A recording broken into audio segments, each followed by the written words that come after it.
¿Qué tal? ¿Cómo está? Bienvenidos. Aquí estamos, retomando la senda de Panorama en este 2023, con un año intenso, por cierto, como suelen ser los años impares, porque la dinámica y la rítmica la imponen los procesos selectivos y la región no está exenta de eso. Es más, lo estamos viviendo de manera anticipada, esos procesos selectivos. Así que vamos a estar en este ciclo de 2023 de Panorama, seguramente poniendo el foco respecto de estas temáticas. De hecho, hoy va a estar uno de los invitados, va a estar Pablo Servio en un rato más, lo va a hacer vía Zoom. Está en Buenos Aires, porque claro, hoy participó de la reunión en diputados en el Congreso de la Nación y seguramente mañana va a estar también en la apertura de sesiones ordinarias. Hay un hecho interesante, un par de hechos interesantes. Primero, por un lado, hoy se aprobó en el Congreso la moratoria previsional. Una buena noticia para aquellos que tienen aportes incompletos al sistema previsional, tienen la edad pero no tienen la cantidad de años aportando y que van a poder acceder al servicio. Una mala noticia en todo caso para quienes ya están en el servicio y para quienes se van a sumar en algún tiempo más al sistema jubilatorio. Usted me preguntará, ¿y por qué? Bueno, porque estas nuevas incorporaciones lo que significan es repartir el mismo universo que van a tener de recursos, ahora en una cantidad mayor de porciones, ¿no? Este es un dato. El otro dato, que es la otra implicancia de todo esto, es un mensaje entre líneas en esto, ¿no? Y es la relevancia o no de aportar a un sistema previsional que flaquea, que está tensionado, que está debilitado, para aquellos que se van a jubilar en el futuro, quizás más o menos inmediato, pero con qué nivel de atractivo, teniendo en cuenta que no se incrementa el número de aportantes a ese sistema, sino que lo que se incrementa es el número de personas que van a beneficiarse del sistema. Un sistema que algunas cuentas indican que para que funcione bien debería tener 4 personas aportando por cada uno que esté en condición de pasivo, es decir, por cada jubilado, 4 trabajadores activos por cada jubilado. Hoy tiene menos de 2, es decir, la relación está muy desequilibrada. Este es un dato para tener en cuenta. El otro dato para tener en cuenta de la información nacional y del Congreso es la apertura de sesiones mañana.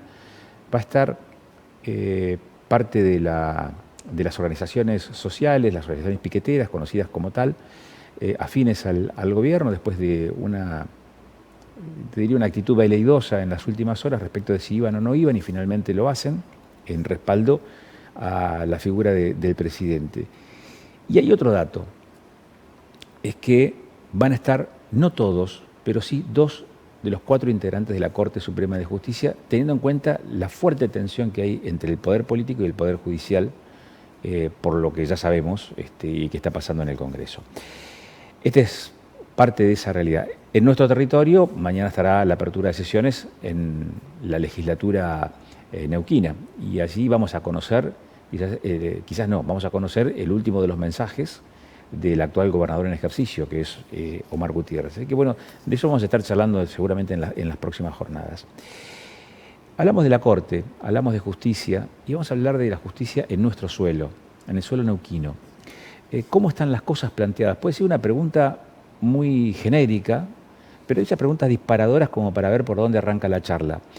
Lo que sí sabemos es que hay una buena parte de la opinión del público que es fuertemente crítica respecto al funcionamiento de la justicia. Acá, en Río Negro, en La Pampa, en Buenos Aires, en Cava, en distintos lugares de nuestro país. En algunos con más intensidad, en otros con menos intensidad. En algunos se explicita, en otros se explicita y se acciona. En otros lugares ni se explicita ni se acciona tan fuertemente, pero se padece. Está con nosotros Germán Busamia, que es integrante del Tribunal Superior de Justicia en la provincia de Neuquén, precisamente para hablar sobre el funcionamiento de la justicia. Doctor Busamia, gracias por venir. No, por favor, gracias por la invitación. Hace unos días atrás charlamos con el presidente del Colegio de Abogados de Neuquén, Marcelo Ñíguez, y nos decía, la justicia en Neuquén es como un R12, haciendo referencia metafóricamente a un sistema tal vez vetusto, tal vez antiguo, o quizás pasado de moda. ¿Es tan así? ¿Se comparte, no se comparte? ¿O qué cosas se comparte en todo caso de esta visión crítica que se tiene respecto al funcionamiento de la justicia, Usamián. Creo que el punto de partida es lo que usted comentaba de la mayoritaria visión crítica que tiene la comunidad sobre el servicio de justicia que recibe. Sin precisar la provincia en particular, es un fenómeno muy extendido, pero cualquier persona que trabaja en un poder judicial tiene que ser consciente que el servicio que se está brindando, la respuesta que la comunidad está recibiendo, no está siendo valorada adecuadamente. Eso impone que los poderes judiciales tengan que revisar sus prácticas. El objetivo de cualquier conducción de poder judicial en la actualidad es revisar su organización, sus procesos de trabajo y poner sobre la mesa de trabajo posibles herramientas y posibles vías de cambio que vayan transformando de a poco esa visión negativa y crítica que tiene la comunidad sobre el servicio de justicia.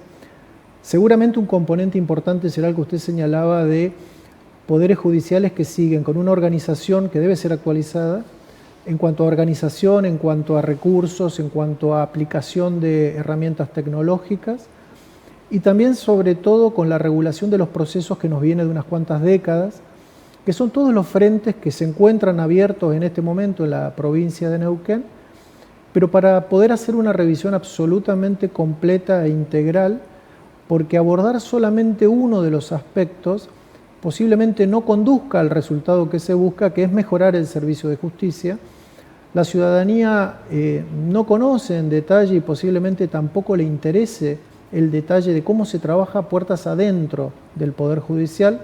Lo que la ciudadanía exige es un acceso al Poder Judicial simple, claro, con herramientas que tenga a la mano y que use con habitualidad, que la respuesta judicial sea rápida, que el trámite no se prolongue en el tiempo, que la respuesta judicial que recibe sea comprensible, que la respuesta judicial se ejecute y resuelva ese conflicto que fue traído al Poder Judicial. Básicamente es una combinación de cuestiones que tienen que ser abordadas, entendemos, desde el Tribunal Superior de Justicia de Neuquén, en forma integral, y esas son las líneas de trabajo que se traen desde el año 2019, por lo menos, cuando se comenzó a abrir los frentes de actualización procesal en todas las materias, reforma tecnológica, actualización tecnológica, aplicación de herramientas tecnológicas, y esto ha abierto, luego de pandemia, distintos aspectos que tienen que ver con la organización interna, con cuestiones que estamos debatiendo en convenio colectivo de trabajo con los empleados del Poder Judicial también. ¿Es un tema gremial que se resuelve, digamos, en la discusión gremial? ¿Buena parte se destraba? O le reformulo la pregunta, ¿está trabada por la discusión gremial? Porque una de las cosas que se planteó también en estas últimas jornadas ha sido, de hecho lo charlábamos en la radio el viernes con usted, es la posibilidad de ampliar el horario, es decir, no hacer más edificios, pero sí utilizarlos durante más horas en el día. No, de ninguna manera se encuentra trabada. Hay una excelente disposición de la paritaria de Sejún en la discusión de convenio colectivo de trabajo, pero hay una conciencia compartida de que no es un elemento aislado considerar el horario vespertino. A ver, tradúzcamelo eso, a ver si lo entiendo. Tanto la representación de Sejún como del Tribunal Superior de Justicia estamos convencidos que hay que replantear la forma en que prestamos el servicio. Nosotros tenemos áreas que actualmente trabajan más allá del horario de 8 a 14 horas, el fuero penal, la oficina de violencia, tenemos guardias activadas en muchos organismos que están atentos fuera del horario.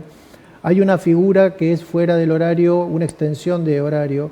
No existe ninguna negativa cerrada de parte de la conducción gremial que participa en la discusión paritaria con relación al horario vespertino, pero lo que se quiere es analizar esa condición de nuevo horario de trabajo que no implica de ninguna manera incrementar las horas de trabajo que actualmente puede estar desempeñando el personal judicial, ni implica de ninguna manera forzar un cambio de horario a quien hoy está haciendo horario matutino, a partir de determinado momento imponerle un horario distinto. De ninguna manera se está conversando en la mesa paritaria una cuestión de esta naturaleza.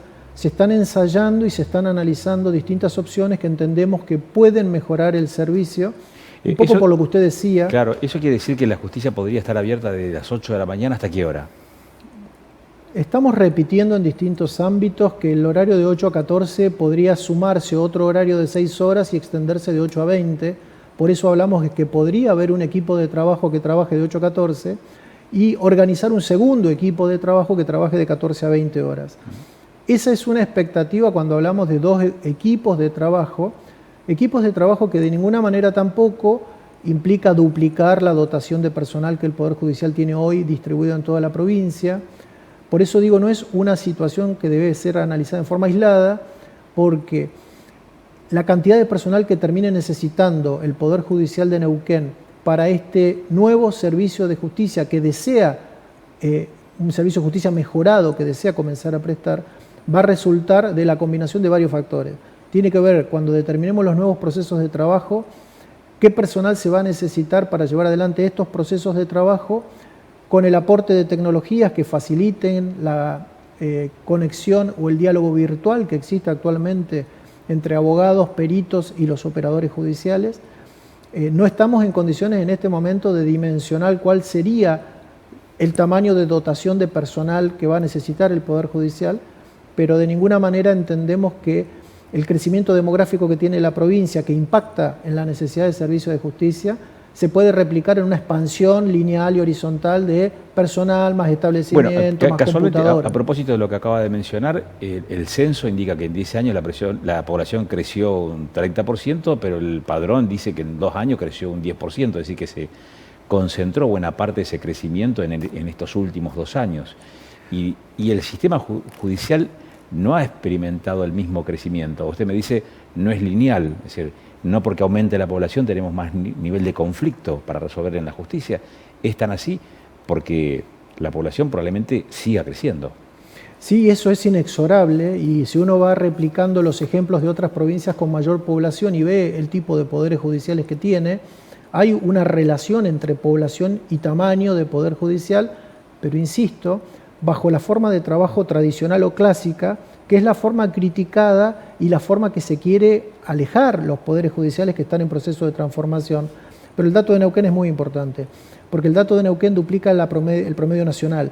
El dato de Neuquén en la década relevada en el censo es 34% de crecimiento demográfico. Efectivamente, el Poder Judicial de Neuquén no creció 34%, y entendemos que es saludable que no haya crecido en forma directa en la misma relación que la población, porque lo que el Poder Judicial necesita es determinar cuál es la dimensión que necesita para brindar servicios de justicia que se requiera. Una pregunta para entender esto. 34% creció en 10 años la población.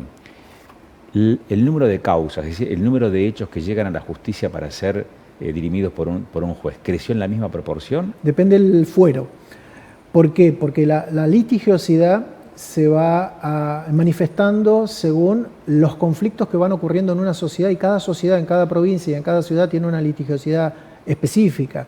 No es la misma composición de materias litigiosas en la ciudad de Neuquén que en Cutralcó, que en Zapala, que en Chosmalal o que en Junín de los Andes. Pero yo me imagino que las estadísticas en lo laboral, en familia, en comercial, en penal, deben guardar algún tipo de relación, aún teniendo en cuenta esas jurisdicciones. Sí, por supuesto que nosotros evaluamos promedios provinciales y ahí hemos detectado un crecimiento importante en el fuero de familia, en oficina de violencia. Hemos notado en los últimos años un crecimiento que entendemos por sobre el crecimiento demográfico. Hay como una tasa de crecimiento demográfico uniforme en el país que es el 5% anual. Sobre esa tasa nosotros en laboral tenemos crecimiento, en civil no registramos crecimiento, y en el fuero penal sí hay crecimiento, y el mayor crecimiento lo suele informar el Ministerio Público Fiscal, que es la boca de ingreso de todos los casos de presunta comisión de delitos en la provincia de Neuquén. Pero entonces, la conclusión es, inexorablemente el crecimiento demográfico, sea por nacimientos o sea por migración de ingreso a la provincia, porque no es lo mismo, usted decía, no necesariamente lo demográfico impacta en la litigiosidad, depende cómo se desagregue ese crecimiento demográfico, porque los nacimientos no van a generar litigiosidad en forma inmediata, pero la migración sí genera litigiosidad en forma inmediata. Entonces también ahí hay que ir considerando en qué impacta el incremento poblacional en la provincia de Neuquén.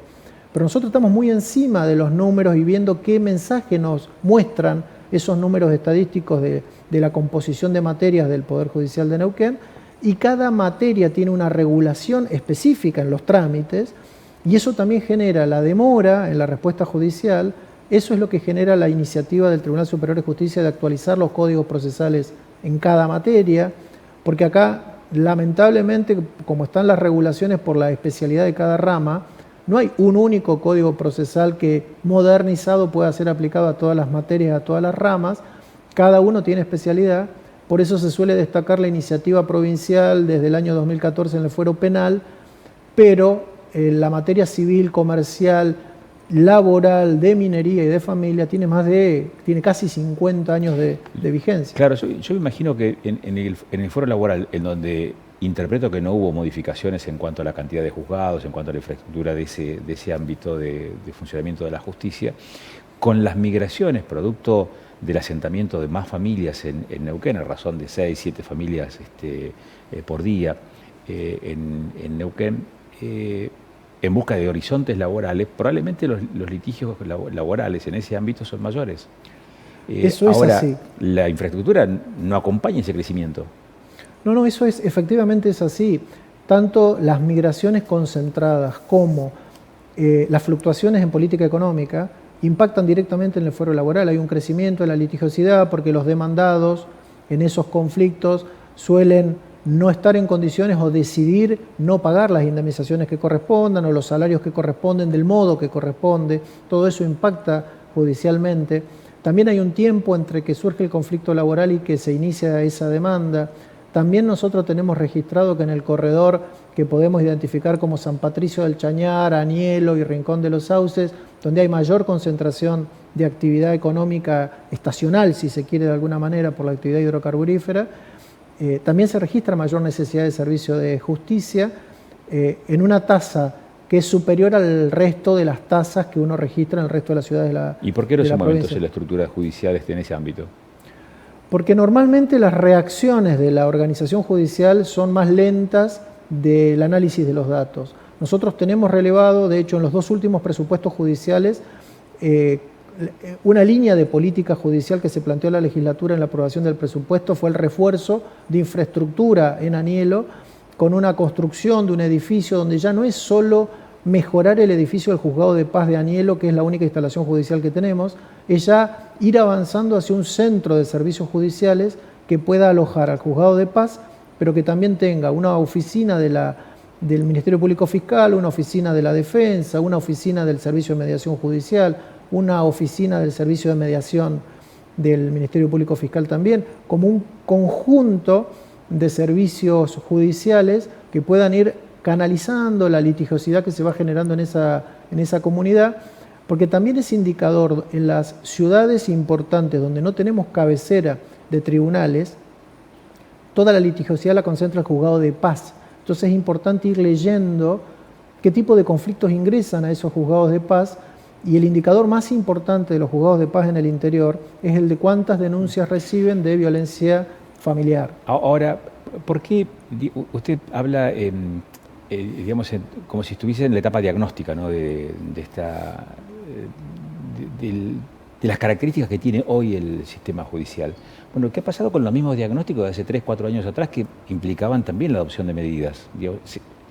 Uno no puede estar permanentemente en la etapa diagnóstica, quiero decir con esto. O sea, tiene que aplicar ese tipo de resoluciones o alternativas en todo caso para las situaciones que las observa como problema, precisamente para que dejen de ser problema. ¿Y entonces? Vuelvo a lo mismo. El Poder Judicial de Neuquén tenía a fines del 2019 un plan de acción para los siguientes 5 años. ¿Lo frenó la pandemia? ¿Lo frenó la pandemia? No lo frenó, impuso transformarlo. Porque en 2019 se comenzó con un proceso de diseño de una transformación y modernización informática que estaba planificado en ese momento, eran los tiempos que el resto de los poderes judiciales estaban manejando, que era una transformación completa del sistema de gestión, de acceso remoto, de comunicaciones con el Poder Judicial, que se planificaba 5 años, sobrevino la pandemia, hubo que poner en funcionamiento herramientas de todo tipo, algunas herramientas se tenían a medio elaborar, a medio diseñar, se pusieron herramientas que hoy son la mesa de entrada virtual con las comunicaciones, se salió de la situación de pandemia y el Poder Judicial debió rediseñar cuál era su plan de gobierno en este contexto, y es ahí donde se vio que no alcanzaba con tecnología y que los tiempos que se diseñaron en 2019 no son aplicables en un esquema Para nosotros, post pandemia es 2022. 2020-2021 trabajamos en situación de pandemia, con dificultades y con servicio de justicia que iba generando atraso por la dificultad del trabajo remoto y por todo lo que impuso. Para nosotros, 2022 es un año de rediseño de la política judicial, por eso es que se ha fortalecido todo lo que tiene que ver con la renovación tecnológica. Es importante definir qué se necesita para ver qué presupuesto se necesita, porque dentro del reclamo de la comunidad también está que el Poder Judicial no mire que tiene un presupuesto inagotable, sino que también sea austero, que también sea un Poder Judicial responsable en la administración de sus propios fondos. Por eso es que la etapa de diseño es constante, porque las modificaciones del Servicio de Justicia también son constantes. Usted hizo una definición recién respecto al presupuesto. Dijo, el presupuesto tiene que ser austero. Uno podría convenir, decir, el presupuesto se tiene que aplicar de manera eficiente. ¿Por qué tiene que ser austero cuando la justicia es el último lugar en donde el ciudadano puede ir a resolver un conflicto porque ya agotó todas las posibilidades de hacerlo con anterioridad? No, yo creo que austero tiene que ver, en nuestra visión, con que el dinero se destine a los fines que vayan a cumplir el objetivo de un buen servicio de justicia, de mejor calidad y en menor tiempo. No es un presupuesto austero seguir pensando en construir edificios de miles de millones de pesos para trabajar de 8 a 14 y seguir pensando en la lógica del trabajo judicial y de los trámites de hoy. Si no transformamos los procesos de trabajo, entrenamos y capacitamos al personal judicial para esos procesos de trabajo y ponemos a disposición de todo el personal judicial y todos los operadores internos y externos las herramientas tecnológicas adecuadas, no vamos a alcanzar el objetivo de un mejor servicio en menor tiempo. Entonces el dinero no va a estar adecuadamente destinado. Hoy, en la mesa de trabajo de proyectos del Poder Judicial de Neuquén, no está continuar construyendo edificios según la necesidad demográfica y continuar incorporando personal según la necesidad de servicio que uno tenga proyectado en la visión anterior. Por eso somos muy puntillosos cuando hemos presentado los últimos 3 presupuestos a la legislatura provincial, de explicar muy bien por qué este año, a diferencia de los 2 años anteriores, tuvimos que pedir autorización para incorporar 100 vacantes presupuestarias más en el personal total autorizado, que eran 2.418, por 2 situaciones particulares que hemos tenido en oficina de violencia, en fuero laboral y en dirección de informática. Ya hemos llevado adelante acciones concretas de política judicial que tienen que ver con la nueva visión de Poder Judicial que entendemos que hay que diseñar e implementar para la provincia de Neuquén. Es cierto que este tránsito del diseño, de la proyección a las acciones, tal vez en los poderes públicos lleva un poco más de tiempo del que uno desearía, pero hay que fijar política, hay que llevar adelante esa política y sostenerla en el tiempo. El Poder Judicial tiene que ir anualmente a la legislatura a explicar y a solicitar autorización para su propio presupuesto de funcionamiento, y cuando surgen contingencias, además de la coyuntura de todos los días, uno tiene que estar diseñando y llevando adelante la implementación para una transformación del Poder Judicial que en el actual contexto, como estamos viendo la necesidad de cambio del sistema de gestión judicial informática, estamos pensando que un cambio realmente que se visualice una acción distinta puede llevar no menos de 2 años a contar de hoy, porque sustituir un sistema de gestión informática con 2.300 operadores internos y 3.000 operadores externos es algo que hay que hacerlo con mucha seriedad, con mucha prudencia, guiándose por las experiencias de otros poderes judiciales que en la transición y en la migración han tenido problemas de integrabilidad de las bases de datos. Todo esto se analiza, pero pensando en que las acciones que hoy se emprenden tienen que estar dentro de ese objetivo que la sociedad nos está exigiendo a diario, y somos conscientes y escuchamos ese mensaje de que todo lo que hagamos tenemos que hacerlo hacia ese objetivo y lo tenemos que poder explicar. Y en esa lógica entiendo el concepto de austero de un presupuesto. De ninguna manera es lucirse gastando menos de lo que se debe gastar, es gastar bien. Claro, yo me imagino como si fuese una pirámide, ¿no? El Poder Judicial, porque es piramidal en todo caso la estructura. En la mitad y en la cúspide, jueces y magistrados tiene, y funcionarios tiene, el Poder Judicial en Neuquén, y cuál es la base también, cuál es el número de trabajadores que se desempeñan en el ámbito del Poder Judicial actualmente, Germán? En total somos 2.310 personas al día de hoy. De ese total de 2.310 personas, menos de 100 personas son jueces de todos los niveles y en todos los fueros. Estamos hablando de vocales del Tribunal Superior de Justicia, camaristas de todos los fueros, jueces de primera instancia de todos los fueros. Somos menos de 100 en total quienes ejercemos magistratura de alguna manera. Hay alrededor de 700 funcionarios, estamos hablando de todos los fiscales, defensores y los abogados que no ejercen magistratura en forma directa, y hay alrededor de 1.500 empleados en todas las categorías de los escalafones administrativos. Esa es la conformación de la estructura. O sea que por cada juez rápidamente hay más o menos 7 funcionarios y una docena y pico de trabajadores, de empleados. ¿Y cuál es la proyección de crecimiento que tienen de esos números? Le digo lo mismo que le comenté hace un momento. No estamos en condiciones ahora de ver hacia dónde vamos, estamos siendo lo más contenidos posibles, hemos hecho análisis muy profundos en fuero laboral el año pasado, a fines de año aprobamos un informe. Le cambio la pregunta entonces. ¿Está bien, digamos, esa estructura en términos numéricos? ¿Es la adecuada para la población que tiene Neuquén? Le diría que en este momento sí, para la organización y el esquema de trabajo que tenemos, sobre el que tenemos el diagnóstico que hay que cambiarlo. Si usted me dice en 2023 el Poder Judicial que tenemos dimensionado es el adecuado, con el arrastre que tenemos de todo lo que le estoy diciendo de que hay que transformar, es el Poder Judicial que tenemos un déficit hoy individualizado en empleados administrativos. Por eso hemos lanzado el concurso de ingresantes que tenemos abierto en este momento, que nos va a llevar unos cuantos meses. Hay mucho interés, como 20 y pico mil inscritos había, y 16.000 en condiciones de rendir. Hubo más de 22.000 inscripciones, luego de depurado todo el listado de inscriptos nos quedaron 14.400 personas en condiciones de rendir. Estamos llamando para cubrir más o menos en 3 o 4 años unas 420 vacantes totales, porque vamos renovando por jubilaciones y por renuncia unas 80 vacantes al año de este total que decimos. No son nuevos ingresos a razón de 80 por año, sino que son reemplazos a razón de 80 por año, pero le diría que hoy no tenemos un problema de faltante de personal. Hoy lo que tenemos un problema es que los procesos de trabajo con el volumen de trabajo no son eficientes, implican mucho tiempo y hay una conciencia compartida con los abogados de la matrícula también, que hay muchos pasos en los procesos que se podrían evitar o se podrían suprimir o se podrían hacer de una forma más útil para alcanzar el objetivo del proceso, que es el dictar una sentencia. Los procesos tienen su razón de ser para llegar lo más rápido posible con el reconocimiento del rol que le corresponde a cada parte en un proceso, a la parte actora, a la parte demandada, al fiscal, a la defensa, según el tipo de trámite, para llegar lo más rápido que se pueda a que el juez, que es la autoridad que está facultada para resolver un conflicto, pueda resolverlo. El proceso en sí mismo no tiene una razón de existencia por sí. Existe en tanto sea la mejor herramienta para permitir el dictado de una sentencia que se aspira y se necesita que ponga fin al conflicto. Porque el otro indicador que estamos compartiendo con otros poderes judiciales es que hay un altísimo nivel de incumplimiento de las partes a la sentencia que se dicta después de que quedó firme.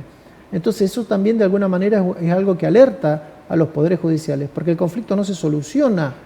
Ese incumplimiento en la sentencia, ¿en qué ámbito se da? En casi todos, fundamentalmente en el ámbito civil y comercial, donde el obligado a pagar no paga, donde el obligado a desalojar no desaloja, donde el obligado a reparar un daño no lo repara, y las herramientas de cobro compulsivo o cumplimiento compulsivo que tiene el Poder Judicial cuando inicia una ejecución de sentencia, demoran en el tiempo, entonces queda esta sensación de la comunidad de al final no tuve solución, al final la justicia no me solucionó ¿Demoran en el conflicto. tiempo este tipo de salidas? ¿Por qué? Porque los procesos están mal planteados, porque no hay voluntad para hacerlo, porque hay cierta comodidad, porque los plazos son muy laxos, porque falta tal vez un empoderamiento mayor de los magistrados para hacer efectivo también internamente, digamos, el cumplimiento de esas órdenes, de esas instrucciones. Usted sabe que en la mayoría de los fueros los procesos avanzan y las decisiones judiciales se cumplen con el impulso de las partes.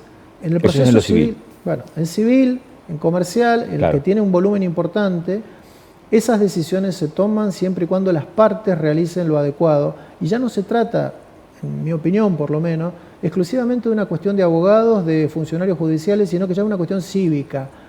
El obligado a cumplir una prestación que pone de sí todo lo posible para no cumplirla, tampoco está contribuyendo al servicio de justicia, que es un compromiso ciudadano de la comunidad. Si tiene una sentencia judicial que dispone una medida, lo que debería ocurrir es que se someta a cumplirla, no a sustraerse al cumplimiento de esa sentencia.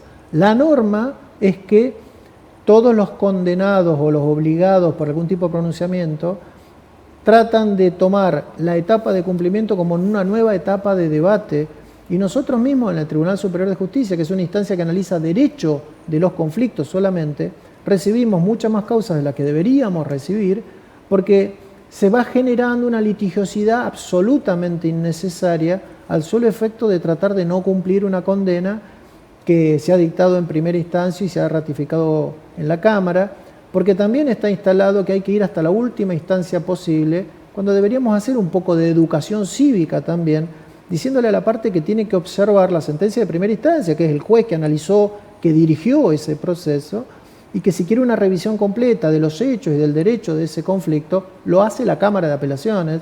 El Tribunal Superior de Justicia tampoco es una instancia de revisión de cuáles fueron los hechos y cómo se produjo la prueba.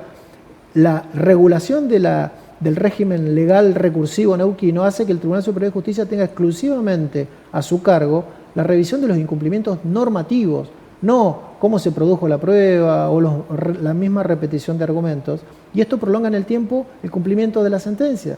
Entonces, a esto voy con, también hay que revisar si no existe un abuso en el uso de las herramientas recursivas, si no existe un abuso en la posibilidad de sustraerse al cumplimiento de la sentencia, porque vuelvo a lo mismo y tiene que ver con la razón de existencia del Poder Judicial. El Poder Judicial existe en cuanto a como regulador de paz social. Para eso se traen los conflictos, se espera que tenga una solución y que esa solución sea cumplida por las partes que han traído ese conflicto y se solucione y se supere el conflicto. Si no se alcanza esa finalidad, todo el desgaste judicial en realidad no alcanzó el objetivo. Esa es la visión que tenemos nosotros.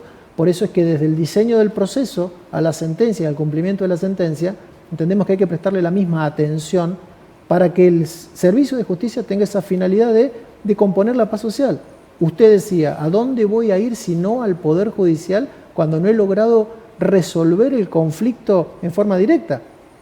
Entonces, si tengo la expectativa de que el Poder Judicial me resuelva ese conflicto, el Poder Judicial debe tener la organización y los recursos necesarios para eso, pero también las partes, con los operadores jurídicos externos como los abogados, los internos que somos quienes trabajamos en el Poder Judicial, debemos tener el mismo compromiso de honrar la decisión que resulta de ese proceso en el que cada parte ha expuesto sus argumentos, ha traído su prueba y ha podido ser escuchado. Pusamia, muchísimas gracias por la gentileza, por estos minutos que han sido generosos de su parte. Da para seguir hablando del tema. Me quedo con la duda, ¿no? Si hay ese poder intrínseco de la justicia que está obradado precisamente por estas conductas, ¿no? De incumplimiento en todo caso de la sentencia. Pero lo dejamos para una próxima charla. Muchísimas gracias por la invitación, a disposición, un gusto. Gracias, lo sé, eso, a la disposición, muy amable. Cuando volvamos después de la pausa, vamos a estar charlando con Servi. Reunión en la Cámara de Diputados, sesión en la Cámara de Diputados, ley previsional, moratoria previsional, también la contienda política y la apertura de sesiones esta semana. Después de la pausa.